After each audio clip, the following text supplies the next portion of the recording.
Edward Selig Salomon was a German Jew who immigrated to the United States and served as an Union brigadier general in the American Civil War and later became governor of Washington Territory and a California legislator. Early life and career. Salomon, who was Jewish, was born in the Duchy of Schleswig. He emigrated to Illinois in 1856 and 5 years later, at age 24, was elected an alderman of Chicago's 6th Ward in 1861, the youngest in Chicago history.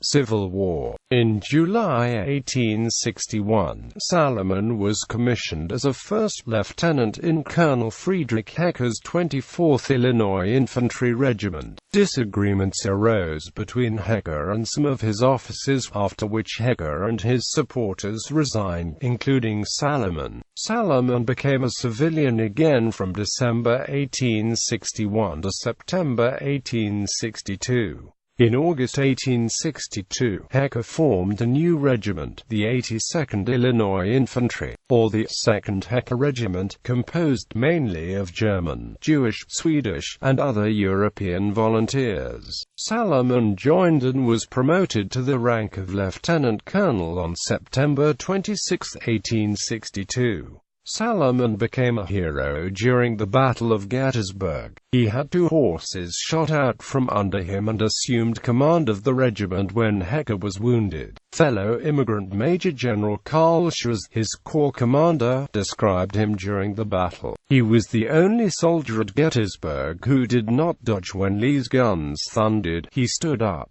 smoked his cigar and faced the cannonballs with the sang-froid of a Saladin. Early in 1864, Hecker resigned, leaving Salomon in permanent command of the regiment. Although still as a lieutenant colonel, Salomon led the regiment during the Atlanta campaign and through the capture of Atlanta. Assigned to deliver messages to Nashville, he missed the famous March to the Sea. In December 1864, he rejoined the regiment and finished out the war with them. He received a brevet promotion to brigadier general on March 13, 1865. Postbellum Activities. After the war, Salomon returned to Chicago where he was elected clerk of Cook County. On March 4, 1870, President Ulysses S. Grant appointed Salomon governor of Washington Territory. He was caught up in the political scandals of the Grant administration and resigned in 1872.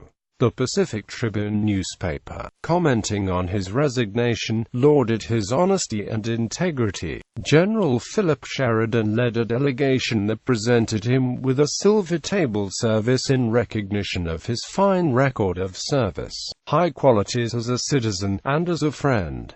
Salomon moved to San Francisco, where he practiced law. In 1898, Salomon was appointed assistant district attorney for the city and county. He was elected to the California State Assembly in 1888. Salomon died in San Francisco and is buried in Salem Memorial Cemetery, Colma, California.